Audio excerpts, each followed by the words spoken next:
Good morning. Last lecture છે એ આપણે ઇન્ટ્રોડક્શનનો lecture હતો કે જેમાં આપણે આદર્શ વાયુનું સમીકરણ અને એના જુદા જુદા સ્વરૂપો વિશે વાત કરેલી હતી. બરાબર છે.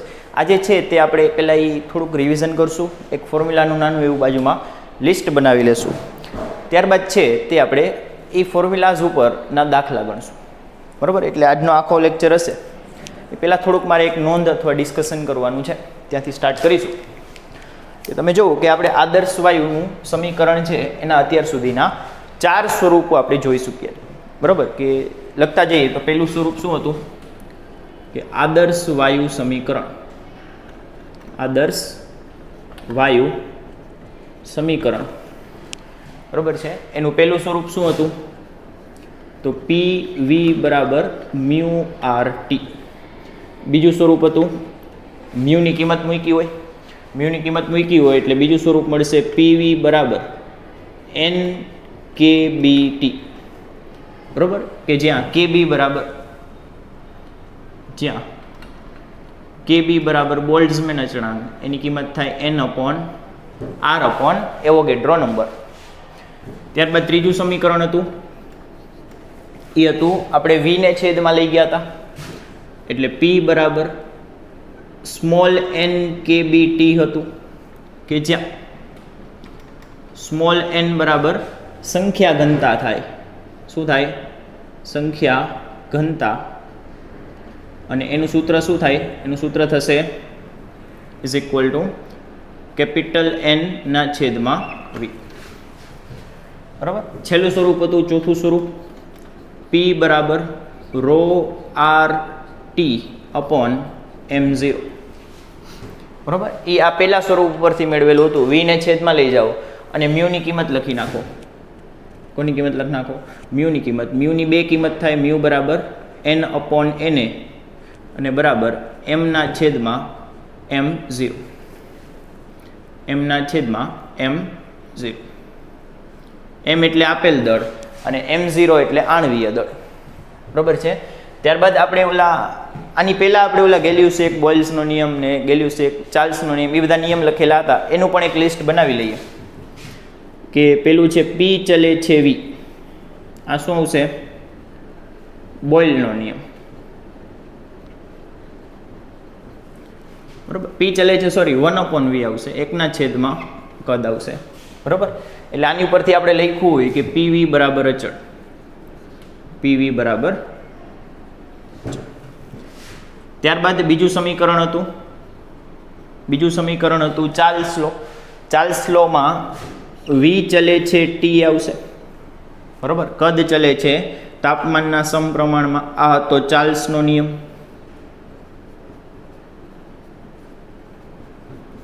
બરાબર, આની ઉપરથી આપણે લખ્યું હતું કે V ના છેદમાં T બરાબર અચળ. પછી છેલ્લું હતું એ હતો ગેલિયુસેકનો નિયમ. P ચલે છે T અચળ કદ માટે હતું. તો આમાં શું આવશે? ગેલિયુસેક નો નિયમ. એમાં શું બનતું હતું કે P ના છેદમાં T બરાબર અચળ. બરાબર, આ સિવાય આપણે પછી કોની વાત કરેલી હતી તો 1 મોલની વાત કરેલી હતી કે 1 મોલ નું તમે જો દળ ગોતો તો એ દળ થાય આણવીય દળ જેટલું. એનું ઉદાહરણ આપવું હોય તો પાણીના 1 મોલનું દળ 18 ગ્રામ હોય.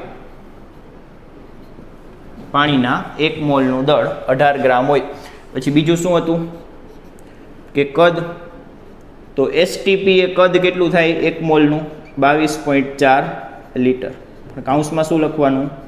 STP એ. ત્યારબાદ છેલ્લું શું હતું કે 1 મોલમાં અણુઓની સંખ્યા અથવા ઘટક કણોની સંખ્યા. ઘટક કણ કેટલા હોય તો Na જેટલા હોય, એટલે કે 6.022 ગુણ્યા 10⁻23. આટલા ઘટક કણ આવેલા હોય છે. બરાબર, અત્યાર સુધી આપણે આટલા ફોર્મ્યુલા જોયા છે. એમાં એવોગેડ્રો નંબર પણ આવી ગયો, બધું આવી ગયું. બરાબર, કાંઈ બાકી રહેતું. ચાલો તો હવે છે એ આપણે આની ઉપરની એક નોંધ લખીએ કે આ બધા ફોર્મ્યુલાનું આપણે હજી એક ડિસ્કશન કરવાનું બાકી છે ફાઇનલ વાળું.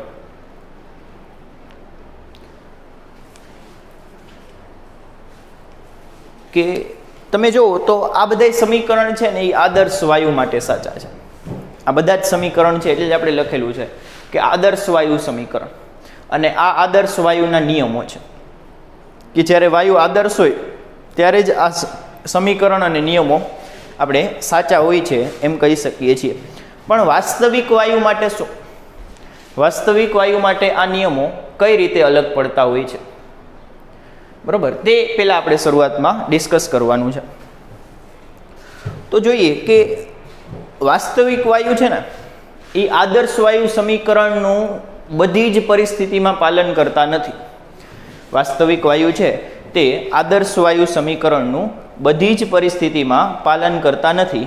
તે માત્ર ઊંચા દબાણે તેનું પાલન કરે છે. લખતા જઈએ કે વાસ્તવિક, આને નોંધ સ્વરૂપે લખશું, બરોબર, કે વાસ્તવિક વાયુ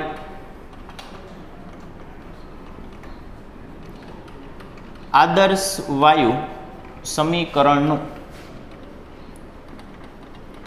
બધી જ પરિસ્થિતિમાં પાલન કરતા નથી. બધી જ પરિસ્થિતિમાં પાલન કરતા નથી. તે માત્ર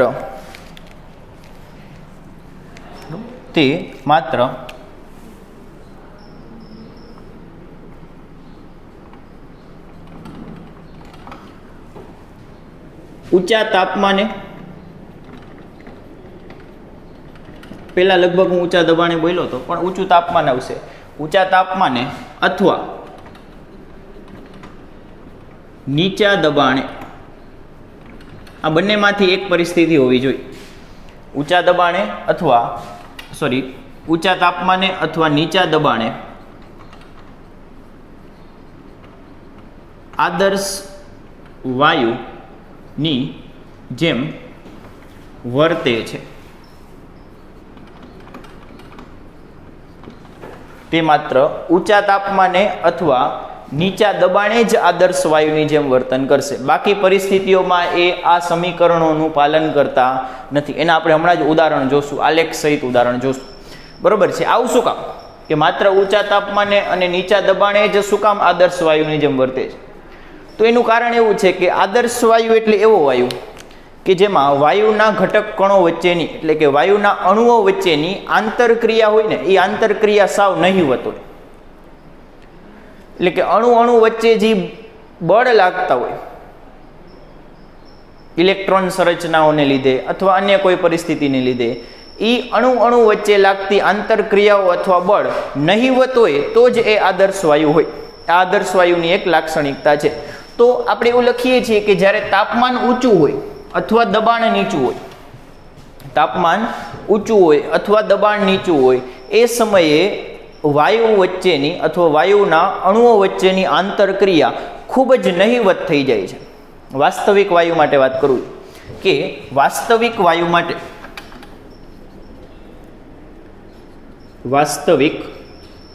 માટે ઊંચા દબાણે અથવા ઊંચા તાપમાને અથવા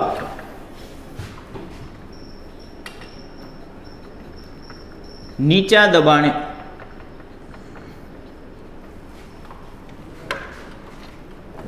ઘટક કણો વચ્ચેની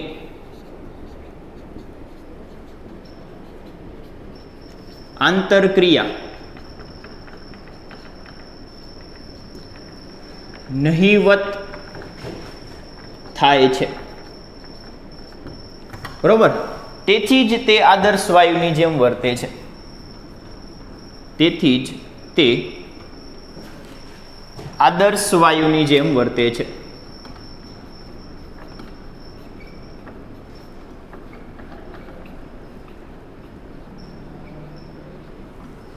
બરાબર છે, આ વસ્તુ આપણે યાદ રાખવાની છે. તો હવે આના ઉદાહરણ જોઈએ કે આના આપણી પાસે 3 ઉદાહરણ છે કે જે આપણે આ નિયમ લખેલા છે ને આના આપણે આલેખ દોરેલા છે. બોયલના નિયમનો આલેખ દોરેલો છે જે આદર્શ માટે સાચો છે, પણ આપણે હકીકતે તે વાસ્તવિક વાયુ માટે આનો આલેખ દોરવાનો છે.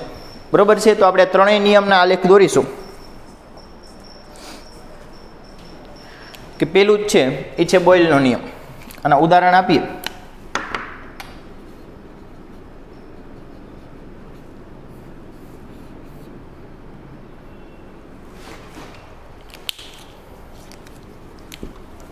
તો પેલું ઉદાહરણ છે બોયલના નિયમનો આપણે આલેખ દોરીને જોઈ લઈએ.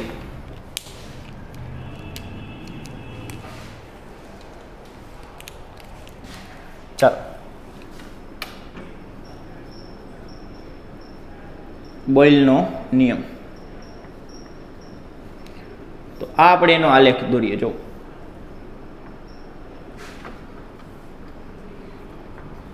કોની વિરુદ્ધ કોનો આલેખ હોય? તો P વિરુદ્ધ V નો આલેખ હોય, દબાણ વિરુદ્ધ કદનો આલેખ હોય. આલેખ કેવો મળતો હતો? તો આદર્શ વાયુ માટે આ આલેખ આપણને મળતો હતો એ હતો આ રીતના કંઈક મળતો હતો. આ ટાઈપનો આલેખ આપણને આદર્શ વાયુ માટે મળે.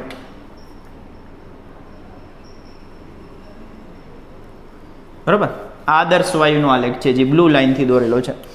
પણ જ્યારે તમે વાસ્તવિક વાયુનો આલેખ દોરવા જાઓ, વાસ્તવિક વાયુનો આલેખ દોરવા જાઓ તો આલેખ તમને છે ને આ પ્રકારનો મળશે.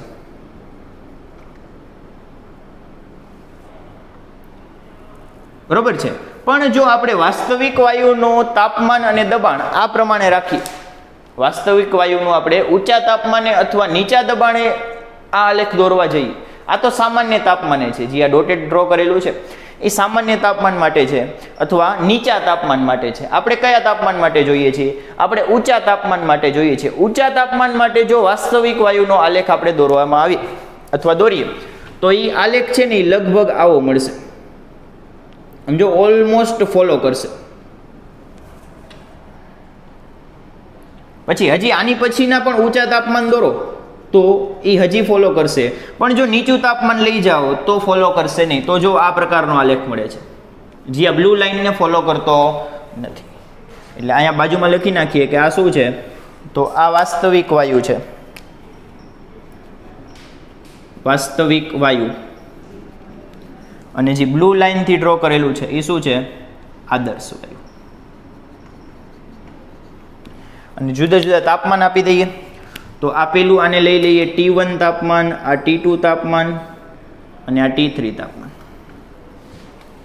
તો T1 અને T2 આ બંને ઊંચા તાપમાન છે.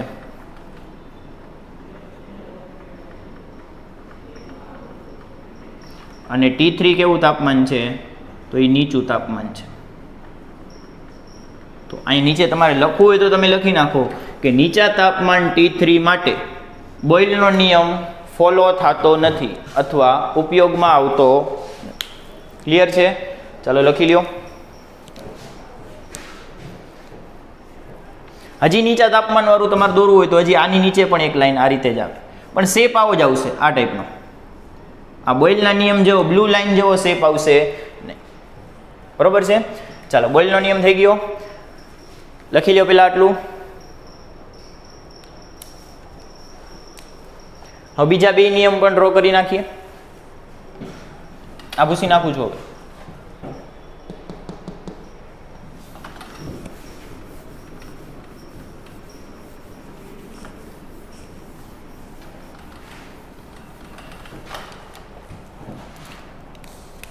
બીજો છે એ છે ચાર્લ્સનો નિયમ.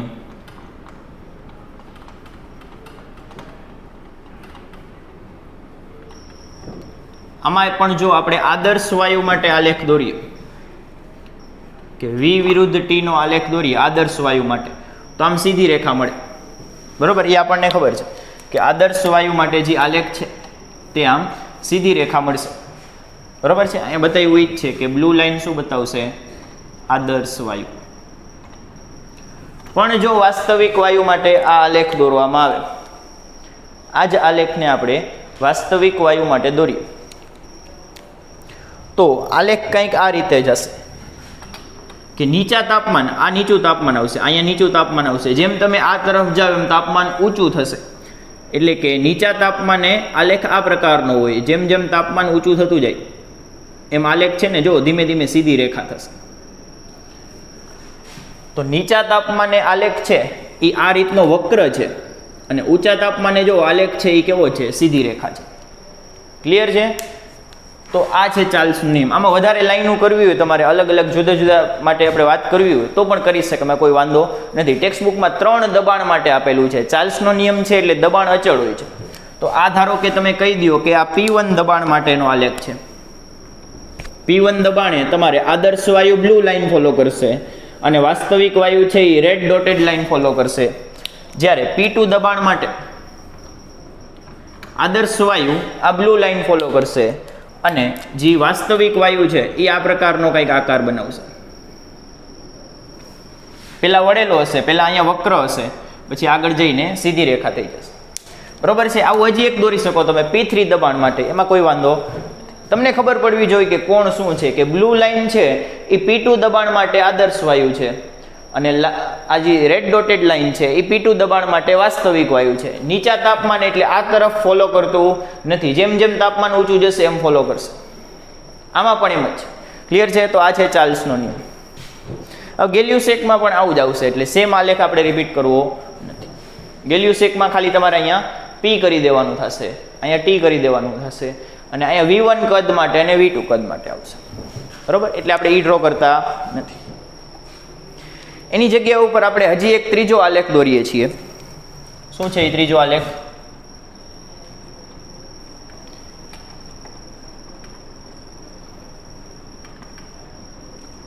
એ ત્રીજો આલેખ છે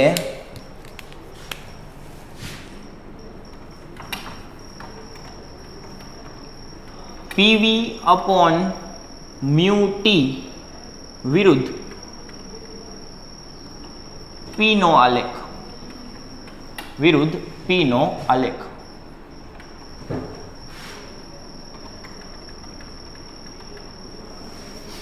હવે તમે જુઓ કે આ સમીકરણ ઉપરથી જુઓ, પેલું સમીકરણ છે કે આ સ્ટાર્ટ કરીએ આપણે કે આદર્શ વાયુ સમીકરણ. આદર્શ વાયુ સમીકરણ શું છે? તો PV બરાબર mu RT છે. mu અને T ને નીચે લઈ આવો તો શું થશે કે PV બરાબર mu અને T નીચે અવતરીએ તો શું બન્યું? આપણે R મળે છે. તો R શું છે? R તો અચળાંક છે, એટલે આપણે લખીએ છીએ કે PV upon mu T બરાબર અચળ હોય. કેવું હોય? અચળ હોય. અને એની કિંમત કોના જેટલી હોય? તો R જેટલી હોય. એટલે તમારે આ વસ્તુ ફોર્મ્યુલાના લિસ્ટમાં યાદ રાખવાની છે. બરોબર? કે PV ના છેદમાં mu T બરાબર R થાય, અને એ શું હોય? એ અચળાંક હોય. હવે અચળનો આલેખ કેવો હોય? અચળનો આલેખ સીધી રેખા હોય, એ બદલાતું હોય નહીં. એટલે કે આનો આપણે આલેખ દોરવા જઈએ ને, આનો આપણે અહીંયા આલેખ દોરવાનો પ્રયત્ન કરીએ આ રીતે. કોની વિરુદ્ધ કોનો દોરીએ છીએ? તો PV ના છેદમાં mu T, PV ના છેદમાં mu T વિરુદ્ધ P એટલે કે દબાણ, એટલે કે દબાણ. આદર્શ વાયુ માટે આનો આલેખ અચળ હોય, એટલે કે ગમે તે તમે દબાણ રાખો, આ દબાણની કિંમત ગમે તે રાખો, આની કિંમત R જ હશે. આ અચળાંક PV upon mu T ની કિંમત હંમેશા કેટલી મળશે? R. કે P1 દબાણ માટે કિંમત R મળશે, P2 માટે R મળશે, P3 માટે પણ R મળશે. એમ ગમે તે દબાણ લઈ લ્યો એની કિંમત હંમેશા કેવી મળશે? R મળશે. એટલે એનો આલેખ આવો હોય, આમ સીધી રેખા હોય. બરોબર? અને આ આટલો ગેપ કેટલો હોય? આ ગેપની કિંમત કેટલી હોય? આ ગેપની કિંમત હોય R જેટલી. બરોબર? આ જે અંતર દેખાય છે આ અંતર હશે 8.314 જૂલ પર મોલ કેલ્વિન. આટલી આની કિંમત હશે. અને દબાણની કોઈ પણ કિંમત માટે આ આલેખની કિંમત R જ મળશે. બરોબર છે? એટલે સીધી રેખા મળશે આદર્શ વાયુ. હવે જ્યારે આપણે વાસ્તવિક માટે આ આલેખ દોરવાની ટ્રાય કરીએ છીએ, જ્યારે વાસ્તવિક વાયુ માટે આપણે આ જ આલેખ દોરવાની ટ્રાય કરીએ છીએ ત્યારે એ આલેખ આવો મળશે.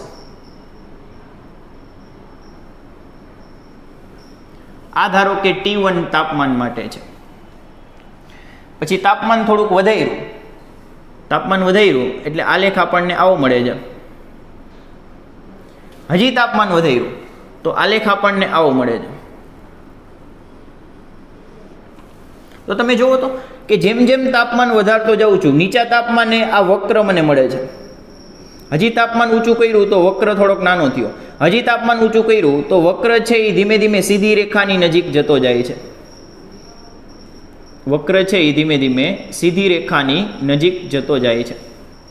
એટલે કે જેમ જેમ તમે તાપમાન વધારતા જાઓ છો, જેમ જેમ આપણે તાપમાન વધારતા જઈએ તેમ તેમ વાસ્તવિક વાયુની વક્ર છે, જે વાસ્તવિક વાયુનો વક્ર છે, જો એ ધીમે ધીમે ઉપર તરફ આ બ્લુ લાઇન સાથે જોડાતો જાય છે અથવા બ્લુ લાઇનની નજીક આવતો જાય છે.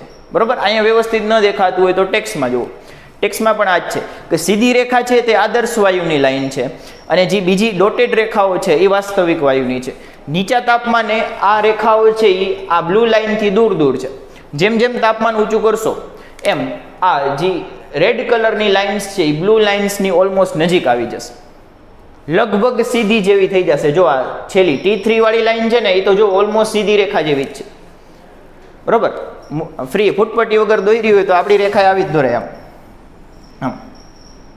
બરોબર છે, તો આ લગભગ સીધી રેખાનો જ આલેખ થશે. ક્લિયર છે?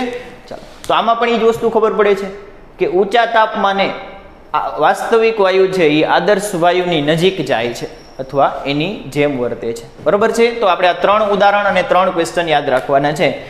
એની સાથે આ વસ્તુ આપણા ફોર્મ્યુલાના લિસ્ટમાં જશે. બરોબર છે? અને કોઈ તમને પૂછે કે વાસ્તવિક વાયુ જ્યારે આદર્શ વાયુ લાઇનને છેદે, આ વાસ્તવિક ડોટેડ લાઇન છે એ જ્યારે આદર્શ વાયુ રેખાને છેદશે ત્યારે PV/μT ની કિંમત કેટલી થાય? તો PV/μT ની કિંમત થાય R જેટલી. બરોબર છે, કે જ્યારે વાસ્તવિક વાયુ છે એ આદર્શ વાયુ રેખાને છેદે ત્યારે PV/μT ની કિંમત કેટલી થશે? R જેટલી થશે. ક્લિયર છે? આની ઉપરના દાખલા આવશે. લખી લ્યો. ચાલો, પછી હું નીચે હમણાં નોંધ લખાવી દઉં.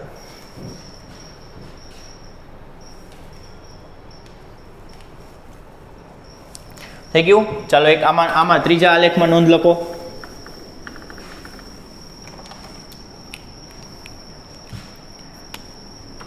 જ્યારે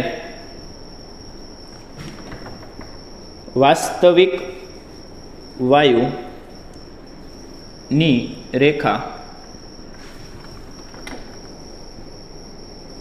આદર્શ વાયુ રેખાને છેદે, અથવા અહીંયા આલેખ લખ નાખો, વાસ્તવિક વાયુનો આલેખ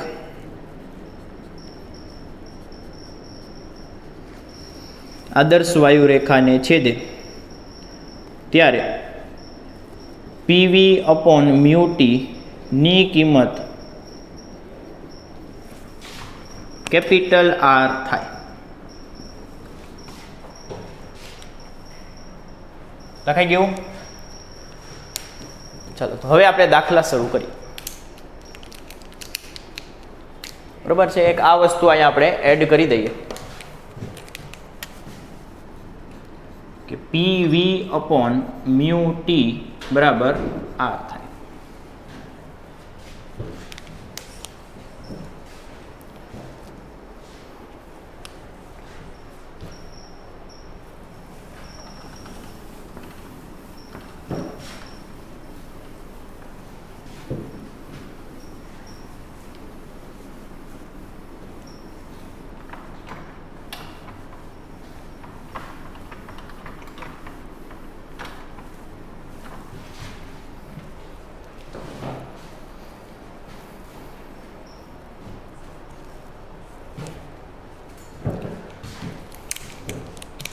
ચાલો, હવે એક છેલ્લો કન્સેપ્ટ બાકી છે. આમ તો તમે થોડુંક લોજિક લગાડો તો તમને કદાચ ખબર પણ પડી જાય. એનું નામ છે કુલ કદ, અથવા એને ખાલી કદ ગયો તોય વાંધો નહીં. કુલ કદ અથવા ખાલી કદ પણ કહી શકો. તો આપણે લખીએ કે આ છે કુલ કદ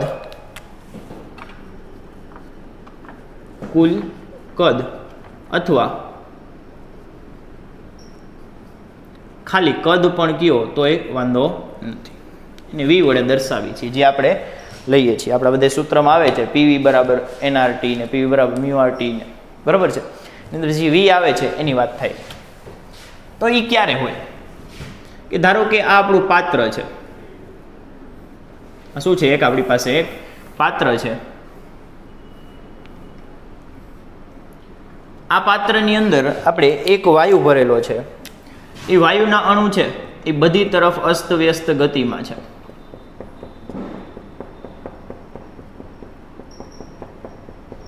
ચારે તરફ અસ્તવ્યસ્ત ગતિમાં છે.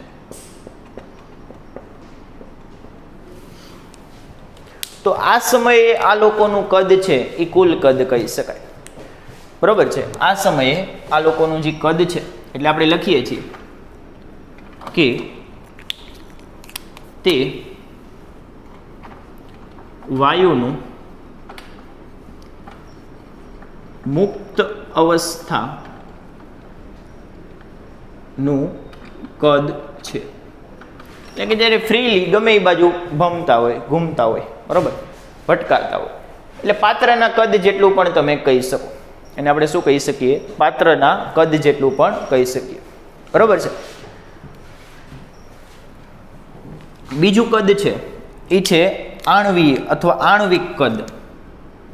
બીજું કદ છે એ છે આણ્વિક કદ, કે જેને મોલેક્યુલર કદ પણ કહેવાય. બીજું નામ શું છે? મોલેક્યુલર કદ. એને VM થી દર્શાવી શકો તમે, M ફોર મોલેક્યુલર. આ કદ ક્યારનું થશે? કે જ્યારે આ પાત્ર છે આપણું, આ ને આ જ પાત્ર છે, પણ આ વાયુના અણુઓને દબાવીને આપણે એક ખૂણામાં ભેગા કરી દઈએ.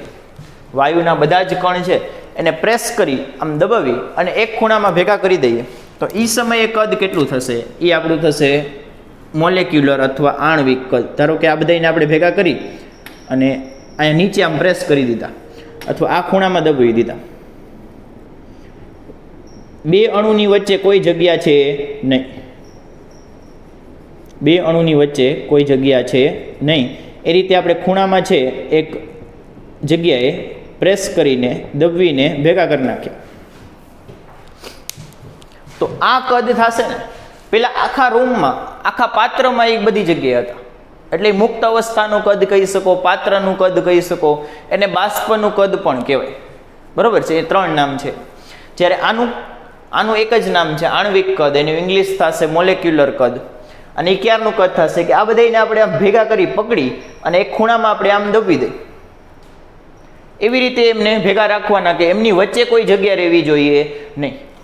એટલે કે આ થશે આપણું આણ્વિક કદ.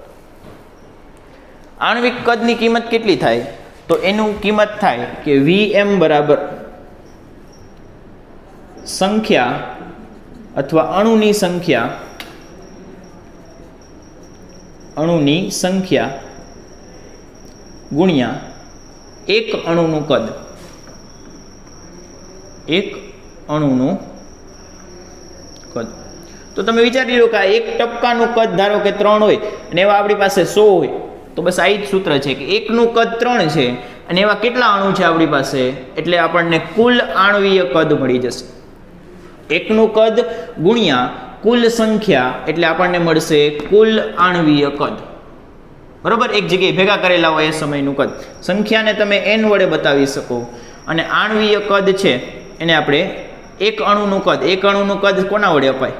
તો 4/3 πr3, કે જ્યાં n બરાબર સંખ્યા, r બરાબર અણુની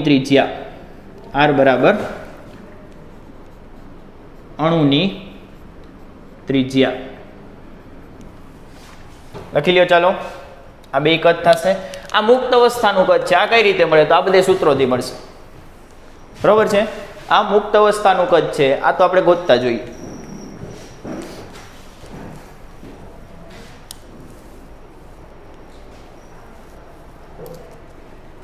આને ક્યારેક બાષ્પ કદ પણ કહેવાય છે. કુલ કદ છે ને એનું બીજું નામ શું છે? તો ક્યારેક એને બાષ્પ કદ પણ કહેવાય છે. બરોબર છે. આને ક્યારેક શું નામ અપાય છે? બાષ્પ કદ. પાણી માટે જ સ્પેસિફિકલી વાત કરતા હોય ત્યારે આને બાષ્પ કદ પણ કહેવાય છે. થઈ ગયું? બરોબર. ઓલા લિસ્ટમાં આ બે વસ્તુ એડ કરી નાખજો.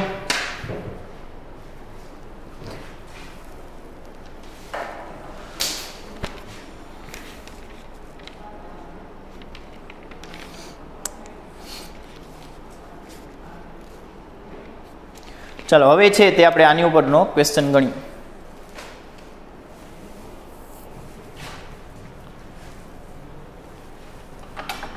પૂછી નાખું છું.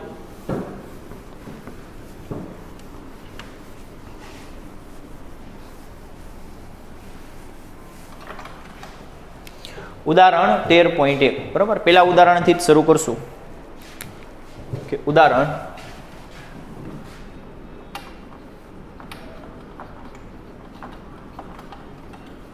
13.1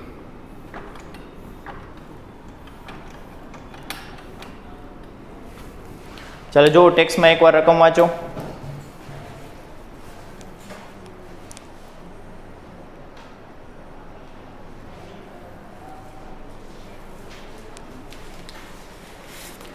શું છે? રકમ થોડીક મોટી છે, ધ્યાનથી નિરાતે વાંચો. ચાલો વાંચ લીધી. હલો હવે અહીં જોઉં.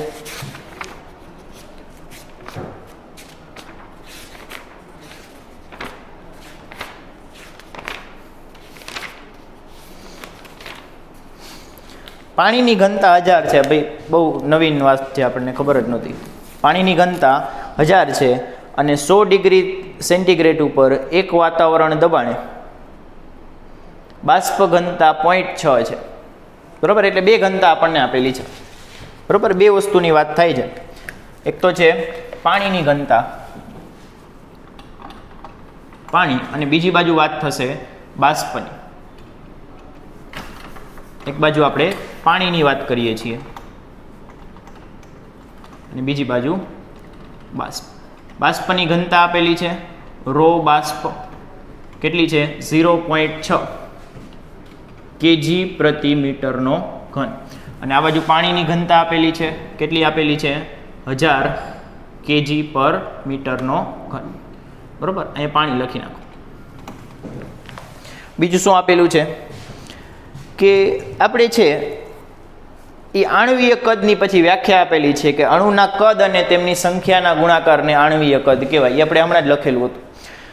પછી ઉપર આપેલ તમામ માટે આણ્વીય કદ અને કુલ કદનો ગુણોત્તર ગણો. શું ગણવાનું? શું છે એ શું ફાઇન્ડ કરવાનું છે કે આણ્વીય કદ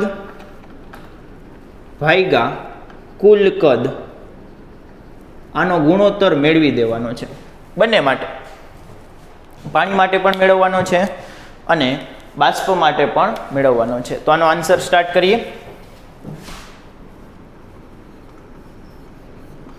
હવે તમે વિચારો કે પાણી છે, પાણીમાં અણુઓ વચ્ચેનું અંતર ખૂબ જ ઓછું હોય છે. પાણીમાં અણુઓ છે એ ખૂબ જ નજીક બેઠેલા હોય છે, નજીક આવેલા હોય છે. એટલે કે તેમની વચ્ચેનું અંતર અવગણી શકાય. વાયુ જેટલું તો ન જ હોય. વાયુમાં કેમ હોય કે એક પાત્રમાં વાયુ ભરેલો હોય તો અણુઓ આમ બધે છૂટા ફરતા હોય.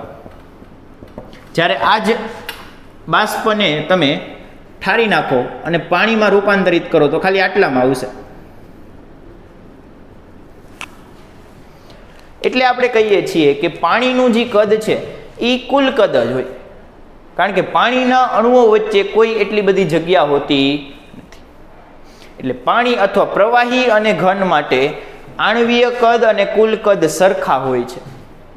કારણ કે તેમના ઘટક કણો વચ્ચે અથવા અણુઓ વચ્ચેનું અંતર ખૂબ જ ઓછું હોય છે. એટલે આપણે એ જ લખીએ છીએ કે પાણી માટે પ્રવાહી અને ઘન માટે અણુઓ વચ્ચેનું ની જગ્યા ખૂબ ઓછી હોય છે. ઓછી હોવાથી આણ્વીય કદ બરાબર કુલ કદ થાય. એટલે એમના ગુણોત્તર લ્યો. તો આપણે લખીએ કે પાણી માટે આણ્વીય કદ ભાગ્યા કુલ કદ બરાબર 1 થાય, કારણ કે બે સરખા જ છે. તો આપણો પહેલો આન્સર થઈ જશે.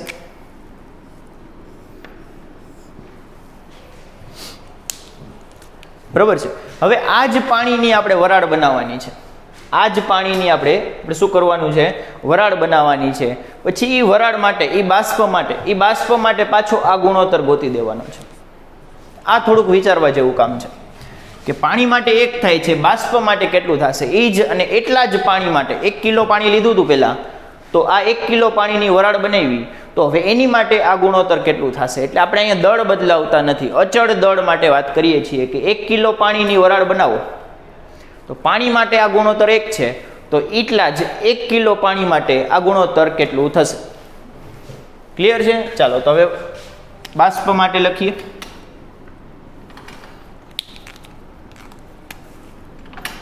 કે બાષ્પ માટે છે ને આપણે થોડુંક વિચારવું પડશે કે પહેલાં આપણે એક કામ કરીએ કે પાણીનું કદ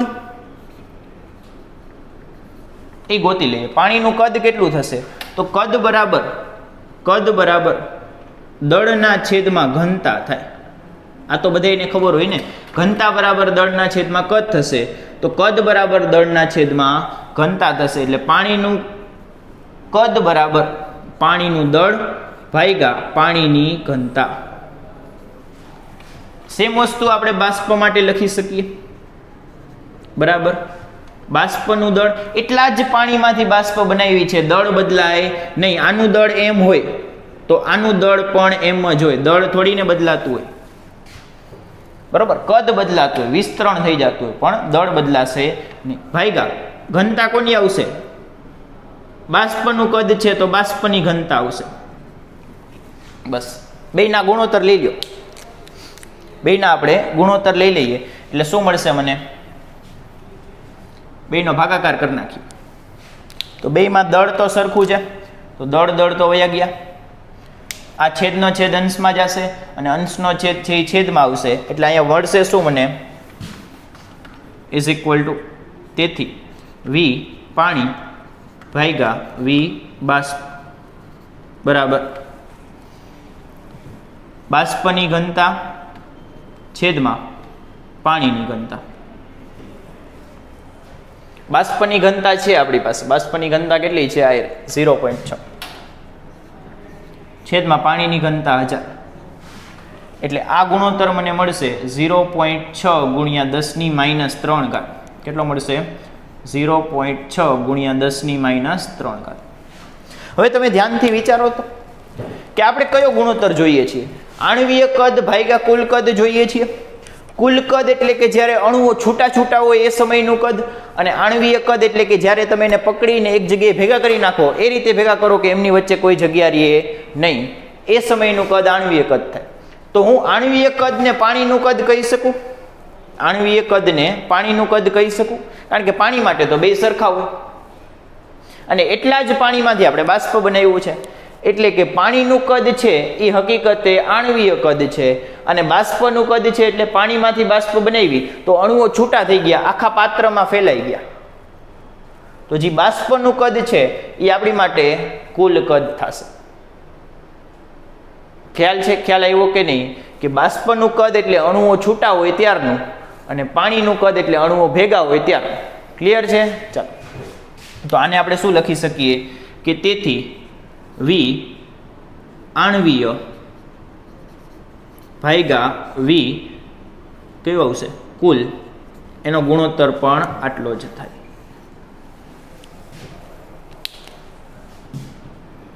થોડુંક સમજવું પહેલાં અઘરું છે, એટલે જો તમે ધ્યાનથી સાંભળેલું હોય બરાબર, અથવા તો પોતાની રીતે એકવાર ટ્રાય કરશો તો જ ખ્યાલ આવશે કે અહીંયા શું થઈ ગયું.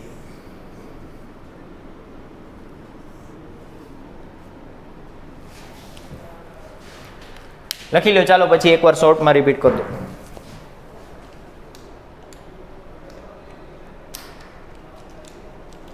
થઈ ગયું? ચાલો હવે એકવાર જલ્દીથી ફાસ્ટ ફોરવર્ડમાં રિપીટ કરી દઉં છું.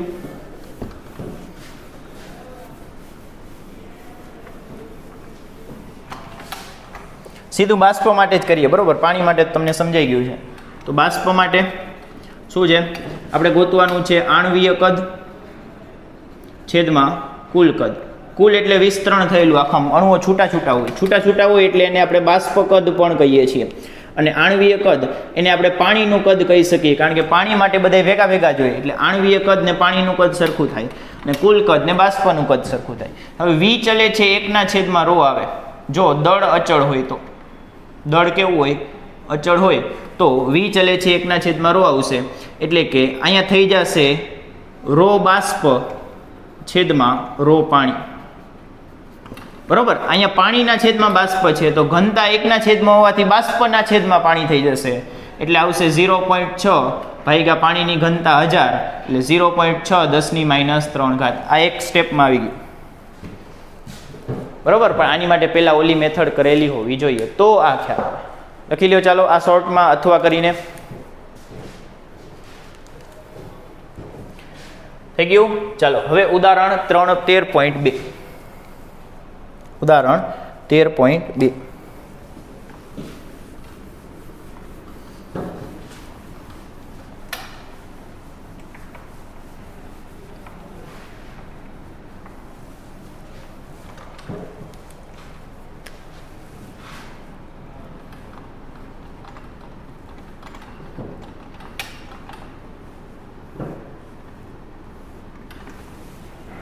આની ઉપર જ આધારિત ઉદાહરણ છે. પાછી રકમ વાંચો. આ બધા ઓલા ક્વેશ્ચન છે કે જે બહુ સહેલા છે પણ તમારે એકવાર માઇન્ડમાં બેસવા જોઈએ, બરોબર. એટલે રિપીટેશન જોશે અહીંયા કે આપેલ માહિતી ઉપરથી પાણીના અણુનું કદ મેળવો. શું મેળવવાનું છે કે ઉપરની 13.1ની માહિતી ઉપરથી 13.1ની માહિતી શું હતી કે 13.1 પરથી કેટલી માહિતી મળશે કે ρ પાણી બરાબર 1000 થાય. પછી ρ બાષ્પ કેટલું થશે 0.6 kg/m³. પછી આપણે ઓલું ગોઈતો હતો ને ગુણોત્તર શું ગોઈતો હતો એ ગુણોત્તર પણ આમાં તમે ઉપયોગમાં લઈ શકો. તો કઈ રીતે ગોતશું એકવાર પોઝ કરીને ટ્રાય કરો કે આમાં આપણે અણુનું કદ કઈ રીતે ગોતશું, બરાબર. એક અણુનું કદ ગોતવાનું છે આપણે, એક જ અણુનું કદ અહીંયા ગોતી દેવાનું છે. તો પોઝ કરીને ટ્રાય કરો.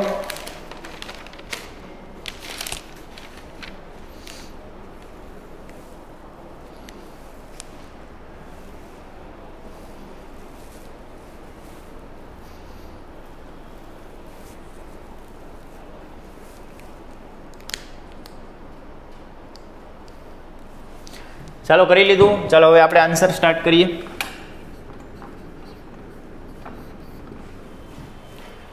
કે આપણને 1 મોલની વ્યાખ્યા ખબર હોય કે 1 મોલનું દળ કેટલું હોય તો આણ્વીય દળ જેટલું હોય. અહીંયા કોની વાત થાય છે, પાણીની વાત થાય છે.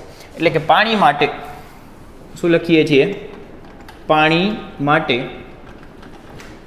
1 મોલનું દળ બરાબર આણ્વીય દળ. અને આણ્વીય દળ પાણીનું કેટલું છે તો યાદ કરો કે H2O, બરોબર. ઓક્સિજનનું 16 છે અને હાઇડ્રોજનનું 1 છે, પણ એવા 2 હાઇડ્રોજન છે એટલે કેટલું આવશે 18 ગ્રામ આવશે, બરોબર. આ તો તમને યાદ હોવું જોઈએ. એટલે કે પાણીનું આણ્વીય દળ છે 18 ગ્રામ, 1 મોલનું આણ્વીય દળ.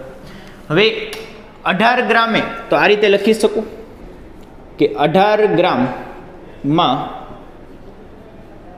અણુની સંખ્યા બરાબર 6.022 10⁻23 ઘાત છે. 18 ગ્રામ એટલે 1 મોલ. 1 મોલમાં સંખ્યા કેટલી હોય તો આ રહી 6.022 10⁻23 ઘાત.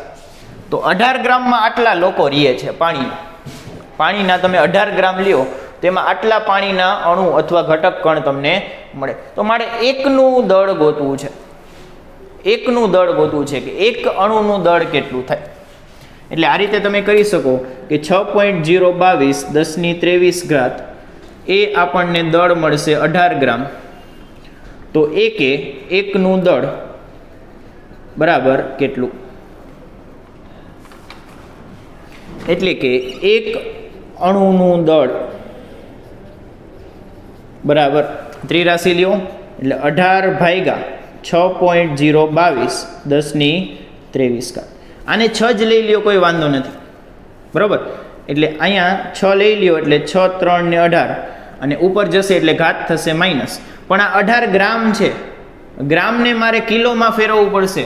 કિલોમાં ફેરવો એટલે કેટલું થાય? 18 ગ્રામ. એટલે કિલોમાં ફેરવો એટલે 18 × 10^-3 કિલો આવે. એટલે અહીંયા આપણે કિલોમાં લખવું પડશે, એટલે × 10^-3 કિલો. એટલે અહીંયા પણ એ જ આવશે 10^-3. -3 અને -23, આ 23 ઉપર જશે એટલે માઇનસ થશે, એટલે કેટલું આવશે? 3 × 10^-3 -23, એટલે -26 થશે. આ આપણને એક અણુનું દળ કિલોગ્રામમાં મળ્યું. એક અણુનું દળ કેમાં મળ્યું? કિલોગ્રામ. જો ઉપરની -3 ન ગણ્યો તો ગ્રામમાં મળે, તો કોઈ ફરક આવત. આપણે કિલોગ્રામમાં ગોતી લીધું, બરોબર છે. ચાલો હવે એક અણુનું કદ બરાબર, આપણને આ વસ્તુ તો ખબર છે કે કદ બરાબર દળના છેદમાં ઘનતા. કદ બરાબર દળના છેદમાં ઘનતા. તો દળ કેટલું છે? આ રહ્યું એક અણુનું દળ છેદમાં અણુની ઘનતા. મૂકો કિંમત. એક અણુનું દળ આવી રહ્યું 3 × 10^-26 ભાગ્યા અણુની ઘનતા. એ પાણીની ઘનતા જેટલી જ થશે. પાણીના અણુની ઘનતા એ કેટલી થાય? 1000 જેટલી. આની ઉપર હમણાં ડિસ્કશન કરીએ છીએ. તો આ આન્સર કેટલો આવશે? એક અણુનું કદ બરાબર 3 × 10^-29 લખ નાખો. આ 1000 છે ને 10^3 લખાય, ઉપર જશે એટલે 10^-3, -26 - 3 એટલે -29. એકમ શું આવશે? તો બધું કિલોમાં લીધું છે તો એકમ પણ SI એકમ આવશે, એ આવશે મીટરનો ઘન. એટલે એક અણુનું કદ બરાબર આટલું થાય. આ આપણો આન્સર. લખી લ્યો, પછી એક ડિસ્કશન કરીએ.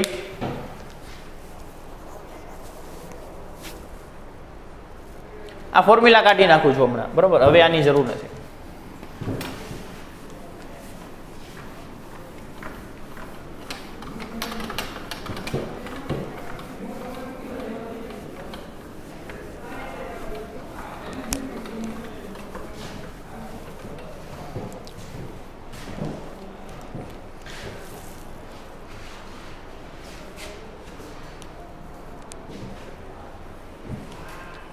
ચાલો જો, અહીંયા તમારે એક ડાઉટ થવો જોઈએ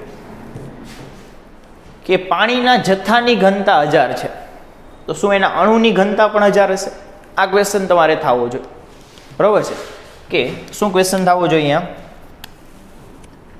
કે આપણે જે ડિસ્કશન કરશું એ નાની નોંધ સ્વરૂપે લખીએ કે પાણીના જથ્થાની ઘનતા 1000 છે. પાણીના જથ્થાની ઘનતા 1000 છે, એટલે કે એક એકમ કદમાં આવતું પાણી હોય ને એને એની ઘનતા કહેવાય. એકમ કદમાં કેટલું, એટલે ઘનતા છે ને જથ્થાની છે, એક આખા જથ્થાની ઘનતા છે. એક અણુની ઘનતા અહીંયા આપણે 1000 લઈ લીધી. કેટલી લીધી? એક અણુની ઘનતા છે તે 1000 લઈ લીધી. તો આ તમારે ડાઉટ થવો છે કે આવું શું કામ કર્યું? આ તો હકીકતે જથ્થાની ઘનતા છે. તો આવું એટલા માટે કર્યું કારણ કે પાણીમાં અણુઓ ખૂબ જ નજીક હોય છે. એમની વચ્ચેની જગ્યા છે એ આપણે નહિવત ગણવી પડે છે. જો તમે પાણીના અણુઓ વચ્ચેની જગ્યા ગણો ને તો આ ઘનતા 1000 કરતાં ઓછી થઈ જાય, બરોબર છે. પણ આપણે એ અણુઓ વચ્ચેની જગ્યાને અવગણી નાખી છે. પાણીના અણુઓ વચ્ચે જગ્યા નથી, આપણે એવું માનીએ છીએ. એટલે જથ્થાની ઘનતા બરાબર અણુની ઘનતા થશે, બરોબર. એ જ લખાવું છું કે પાણી માટે અણુઓ વચ્ચેનું અંતર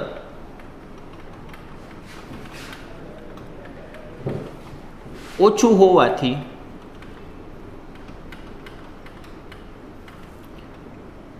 જથ્થાની ઘનતા બરાબર અણુની ઘનતા લઈ શકાય. જ્યારે વાયુ માટે જથ્થાની ઘનતા મુક્ત અવસ્થામાં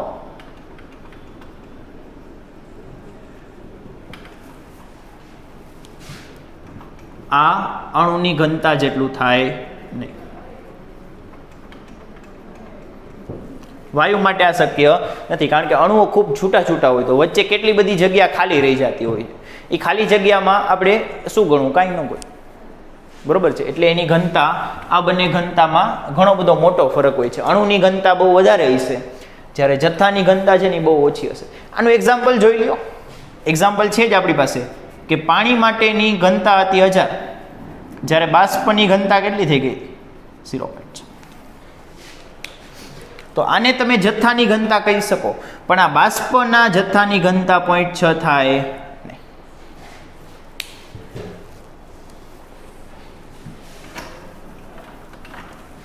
ચાલો હવે કમ્પ્લીટ લખી લ્યો. આની પછીનું ઉદાહરણ જોઈએ. ઉદાહરણ નંબર 13.3.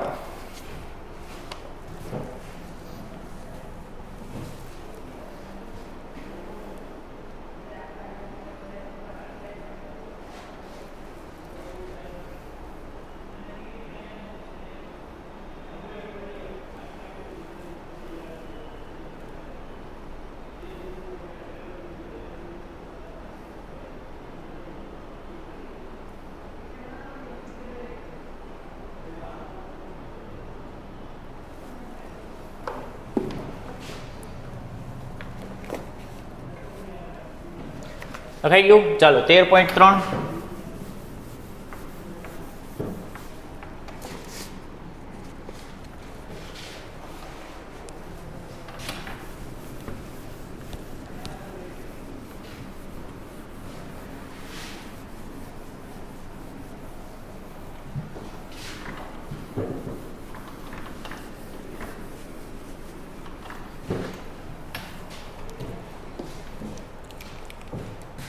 એક વસ્તુ લખો પહેલાં. 13.3 સ્ટાર્ટ કરીએ ને એ પહેલાં કે જ્યારે પાણીમાંથી બાષ્પમાં રૂપાંતર થશે ને, પ્રવાહીમાંથી વાયુમાં જાય ને, રૂપાંતરણ થાય ને, ત્યારે કદમાં છે ને એ 1000 ગણો વધારો થાય. કેટલો વધારો થાય? 1000 ગણો. મને કેમ ખબર પડી? તો આ રીતે ખબર પડી કે હમણાં જો આપણે થોડીક વાર પહેલાં આ લખેલું હતું ને કે વી પાણી વી બાષ્પ ભાગ્યા વી પાણી. બાષ્પનું આપણે આ ગુણોત્તર ગોઈતો હતો તો 0.6 ગુણ્યા 10⁻³ આવ્યું. બરોબર છે. વી બાષ્પ 13.1 તમારે જોવાની છે, ગણતરી જોવાની છે. તો એમાં આપણે આ લખેલું છે કે 13.1 પરથી, ઉદાહરણ 13.1 પરથી આ વસ્તુ આપણે લખી. તો આને ઉલટાવો અથવા વી પાણી ગોતો. વી પાણી કેટલું થશે? તો વી બાષ્પ ભાગ્યા આ 0.6 ને અંદાજિત 1 લઈ લઈએ, નડતું બંધ થાય. એટલે આ કેટલું આવશે? 10⁻³ એટલે વી પાણી બરાબર વી બાષ્પ ગુણ્યા આ 10⁻³ 10⁻³ એને 1000 કહેવાય. તો આની ઉપરથી આપણે શું લખી શકીએ? શું લખાય આની ઉપરથી? તો આની ઉપરથી એવું લખાય કે પાણીમાંથી બાષ્પ બનતા કદ 1000 ગણું થાય. પાણીમાંથી બાષ્પ બનતા કદ કેટલા ગણું થાય? 1000 ગણું થાય. આ તમારે યાદ રાખવાનું છે. બરોબર છે? આ છે તે આપણે યાદ રાખવાનું છે. ચાલો હવે આપણે દાખલો ગણવા તૈયાર છીએ. જો ઉદાહરણ નંબર 13.3. ઉદાહરણ 13.3 શું કહે છે ઉદાહરણમાં? જો ધ્યાન આપો, રકમ વાંચો. કે પાણી માટે, હકીકતે ત્યાં થોડુંક સુધારવું જોઈએ કે પાણીની બાષ્પ માટે આંતરાણવીય અંતર ગોતવાનું છે. ક્વેશ્ચન શું છે? પાણીની, અહીંયા બાષ્પ આપણે એડ કરશું. બરાબર? બાષ્પ કાઉન્સમાં લખાવું. બાષ્પ માટે આંતર આણવીય અંતર કેટલું થશે? આ ક્વેશ્ચન છે. સમજાઈ ગયો? નાનો એવો સરસ એવો ક્વેશ્ચન છે કે બાષ્પ માટે આંતર આણવીય અંતર કેટલું થશે. તો આપણે છે ને પહેલાં અહીંયા ત્રિજ્યા ગોતવી પડશે કે પહેલાં એની ત્રિજ્યા કેટલી હતી. કે પાણીના અણુ છે આ રીતે હોય ને, આ પાણીનો એક અણુ, આ પાણીનો બીજો અણુ, બે વચ્ચેની જગ્યા આપણે નહિવત ગણીએ છીએ કે બે વચ્ચે કોઈ જગ્યા છે નહીં, અને આ એની ત્રિજ્યા છે આર. તો અત્યારે પાણીના અણુઓ વચ્ચેનું અંતર કેટલું છે? તો 2r જેટલું છે. કેટલું છે? 2r જેટલું અંતર છે. બે પાણીના અણુ વચ્ચે કોઈ જગ્યા નથી એટલે કે એમની વચ્ચેનું અંતર r + r એટલે કેટલું થઈ જશે? 2r થઈ જશે. આ મને ખબર છે. હવે બાષ્પ બનશે ત્યારે શું થશે એ બધી આપણે ચર્ચા કરીએ, પણ પહેલાં મારે છે ને આ અંતર r ગોતવાનું છે કે પાણીના અણુની ત્રિજ્યા કેટલી થશે એ આપણે ગોતી લઈએ, પછી આગળ ડિસ્કશન કરીએ. બરોબર છે? તો ભેગા રહ્યો, પછી છેલ્લે એક સાથે આપણે બધું સમજાવી દઈશું કે આન્સર પહેલાં ફાઇન્ડ કરી લઈએ કે પાણીના અણુની ત્રિજ્યા શું ગોતીએ છીએ? પાણીના અણુની ત્રિજ્યા. શું ત્રિજ્યા છે પાણીના અણુ? જલ્દીથી ફાઇન્ડ કરીએ. તો કદ આપણને ખબર છે, પાણીના અણુનું કદ આપણને ખ્યાલ હોય. શું છે કદ આપણું? પાણીના અણુનું કદ હમણાં જ ગોઈતું હતું 3×10⁻29 મીટરનો ઘન. ક્યાંથી ગોઈતું? તો 13.1 પરથી કે 13.2 પરથી. કયો ક્વેશ્ચન હતો? કેમાં ગોઈતું હતું? 13.2 માં ગોઈતું હતું. બરોબર? હા, 13.2 માં એકમાં. ચાલો, તો કદ બરાબર શું થાય? 4/3 πr નો ઘન બરાબર 3 × 10⁻29. અહીંથી આપણે r ગોતીએ તો r³ ને કરતા બનાવીએ એટલે r³ બરાબર આ 3 જશે સામે એટલે 3 × 10⁻29 ગુણ્યા આ 3 જશે ગુણાકારમાં અને ભાગાકારમાં આવશે 4π. ભાગાકારમાં શું આવશે? 4π. બરોબર છે? તમે કેલ્સીથી ગણો, કોઈ વાંધો નથી. અત્યારે આપણે અંદાજો લગાવી છે. બરોબર? મારી પાસે કેલ્સી નથી તો આપણે તો અંદાજો જ લગાવવો પડશે. તો હું અંદાજો લગાવું છું, તમે કેલ્સીથી ગણો તો પાય ભેગો 3 ઉડાડ દો. બરોબર? અંદાજો જ લગાવ્યો છે, બીજું કંઈ નથી કહ્યું. તો વધ્યું કેટલું? 3/4. બરોબર? હા, 3/4 ગુણ્યા 10⁻29. બીજું કોઈ વધ્યું છે? ના. તો ભાગાકાર કરી લઈએ. 3 ને 4 0.30 7 ચોક 28. બરોબર? એટલે કેટલું મળ્યું? આગળ ભાગાકાર કરવાની જરૂર નથી. 0.7 મળ્યું. તો કેટલું થઈ ગયું? 0.7 10⁻29. આને આમ લખાય? આને આમ લખાય? જો તો ધ્યાન આપો તો કે 7 × 10⁻30. જબા ઘાત ઘટે. બરોબર? તો ડાબી બાજુ ઘાત વટે. પોઈન્ટને ઓલી બાજુ લઈ જાઓ. બરોબર? તો અહીંયા ઘાત કેટલી આવશે? 10⁻30. r નો ઘન. ન સમજાણું કોઈ વાંધો નહીં, થોડીક અલગ રીત કરીએ. ધ્યાન આપો પાછું કે 0.7 છે એને 10 વડે ગુણીને 10 વડે ભાગી દો એટલે 10⁻29. બરોબર છે? આ 10 ને ઉપર ગુણી દઉં એટલે 7 અને આ 10 છે એને ઘાતમાં જવા દો. થઈ ગયું? હવે આવડી ગયું? જેમ તમારે યાદ રાખવું હોય. આની બરાબર શું આવ્યું? હવે 7 છે અને પાછળ 10⁻30 છે. 7 નું ઘનમૂળ કેમ કાઢવું? 7 નું ઘનમૂળ તો 7 ને છે ને લગભગ 8 લઈ લેવાય એટલે 8 નું ઘનમૂળ 2 થાય તો 7 નું ઘનમૂળ છે ને 1.98 જેવું કંઈક થતું હોય. બરોબર છે? એટલે આપણે અંદાજિત આને 2 જ લઈ લેશું. 7 નું ઘનમૂળ કેટલું લઈ લેશું? 2 જ લઈ લેશું. એટલે અહીંથી મને r ની કિંમત મળશે. r બરાબર 2 10⁻10. બરોબર? આ મીટરમાં જવાબ આવશે.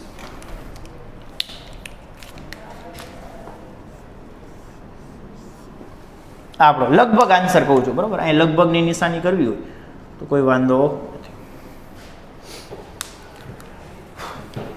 8નું ઘનમૂળ 2 થાય તો 7નું 2 ની આજુબાજુ થતું હશે એટલે આપણે લગભગ 2 લઈ લીધું, બરાબર. અને ઘાતમાં શું થાય?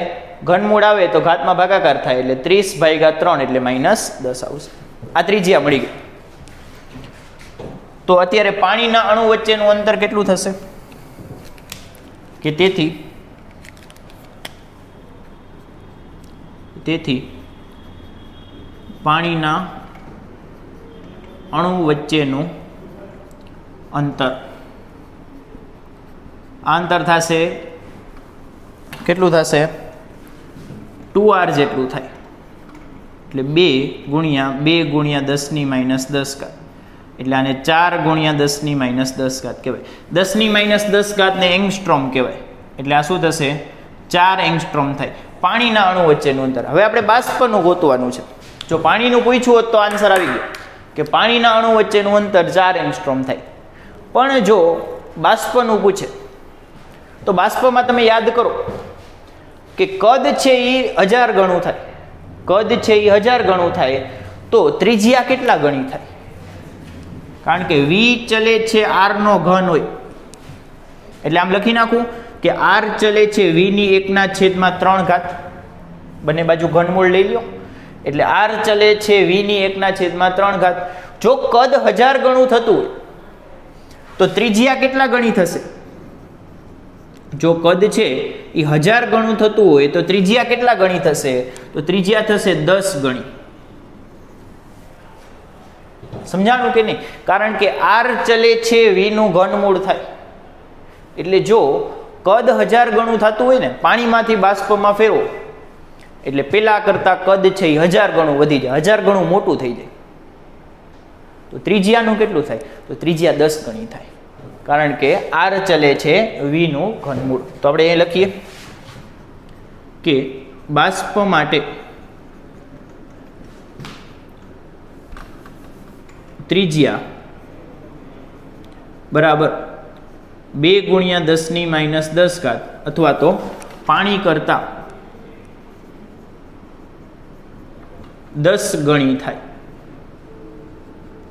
શું કામ 10 ગણી થાય? એનું કારણ એ લખી દીધું છે. કારણ એવું હોય તો અહીંયા ટૂંકમાં લખી નાખી કે r ચલે છે v નો ઘન.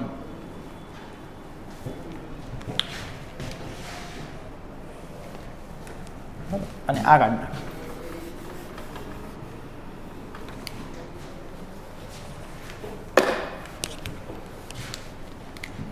ચાલો તો નવી ત્રિજ્યા કેટલી આવશે? પેલા જૂની ત્રિજ્યા કેટલી હતી?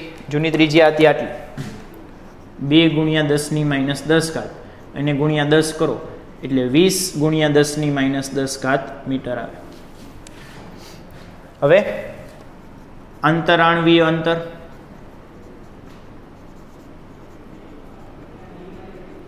એ કેટલું થશે? તો એ 2 ટાઈમ્સ ઓફ r થાય બાષ્પ માટે, બરાબર. 2 ગુણ્યા r કેટલું છે? તો 20 10 એટલે આવશે 40 10 એટલે આને તમે કહી શકો કે બાષ્પ માટે અંતરાણવીય અંતર 40 એંગસ્ટ્રોમ થાય. કેટલું થાય? 40 એંગસ્ટ્રોમ. વધારે અઘરું નથી, ખાલી આટલું સિમ્પલ વિચારવાનું છે કે પાણી માટે ત્રિજ્યા આટલી થાય તો બાષ્પ માટે ત્રિજ્યા એના કરતાં 10 ગણી થાય, બરોબર છે. બાષ્પ માટે ત્રિજ્યા એના કરતાં 10 ગણી થાય અને આંતરાણવીય અંતર છે એ ત્રિજ્યાનું બમણું હોય એટલે આનું બમણું કરી નાખો એટલે આવી ઈઝી. લખી લ્યો. ચાલો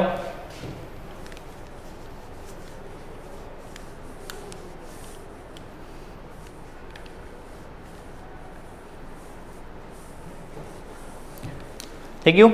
તો આપણે છે તે અહીંયા આજનો લેક્ચર પૂરો કરીએ છીએ, બરોબર છે. દાખલા છે એ થોડાક લોજિકલ છે, ફોર્મ્યુલા બેઝ ઓછા છે એટલે એકવાર રિપીટ કરજો. અને તમારી માટે હોમવર્કમાં દાખલા હશે. સ્વાધ્યાયના 1 થી 6 દાખલા છે એ આપણે જે અહીંયા સૂત્ર લખેલા હતા બધા એની ઉપર જ આધારિત છે અને આજે જે મેથડ્સ કરેલી છે એની ઉપર પણ આધારિત છે. એટલે એ 1 થી 6 દાખલા છે એ તમારે હોમવર્કમાં કરવાના થશે. નેક્સ્ટ લેક્ચરમાં હું શરૂઆત ત્યાંથી કરીશ, એ દાખલા ગણાવીશ. એટલે કે તમારે નેક્સ્ટ લેક્ચરનું હોમવર્ક થશે સ્વાધ્યાયના 1 to 6 આવશે હોમવર્ક.